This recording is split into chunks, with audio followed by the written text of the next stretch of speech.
Welcome back. What a way to start the high school football season last week. We had some incredible games. We had some upsets. We had a little bit of everything. Now, our game of the week this Friday is going to be a dandy because these teams know each other pretty well.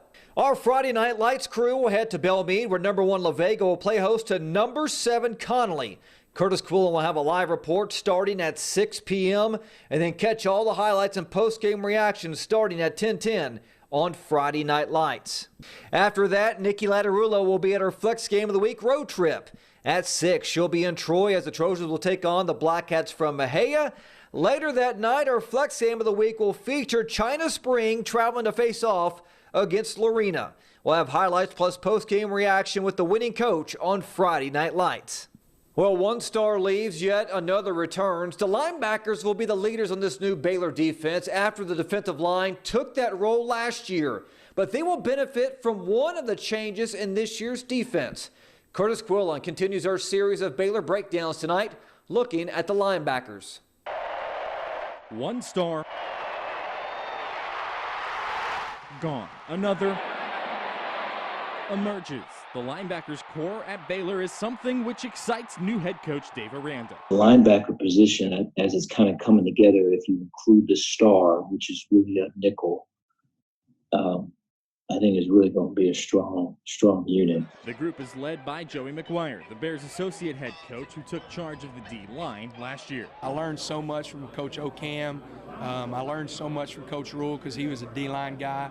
I think it's only going to help with the linebackers because the jack linebacker, that boundary linebacker, is going to rush the quarterback a lot. So I think some of the things we did up front last year to create 46 sacks are only going to help that guy. McGuire moving to coach the position may be the most exciting change at linebacker this offseason for the Bears. McGuire's phone did ring once Rule left Waco, but he decided to stay at Baylor and join Dave Aranda's staff. Now, he says he gets to continue improving as a coach. I felt like that I was only going to learn from Coach Aranda. He's been at some incredible places and had some great success. So, in every part of the recruiting side to the X's and O's, you're learning that every single day. And it's more than Aranda. Veteran coordinators like Ron Roberts on defense and former North Carolina head coach Larry Fedora leading the offense bring more perspective. A perspective that will help stars at linebacker this season, both veteran. And you got Terrell Bernard. Terrell,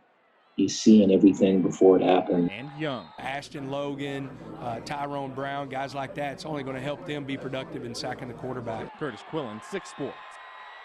Well, wide receiver certainly wasn't the biggest need for the Dallas Cowboys in this year's NFL draft, but when CeeDee Lamb was right there at 17, Jerry Jones knew he was too good to pass up. Now Lamb joins a pair of wide receivers in Amari Cooper and Michael Gallup, who both gained over 1,000 yards last season. Cooper says the expectations for this trio is to have 3 1,000-yard receivers.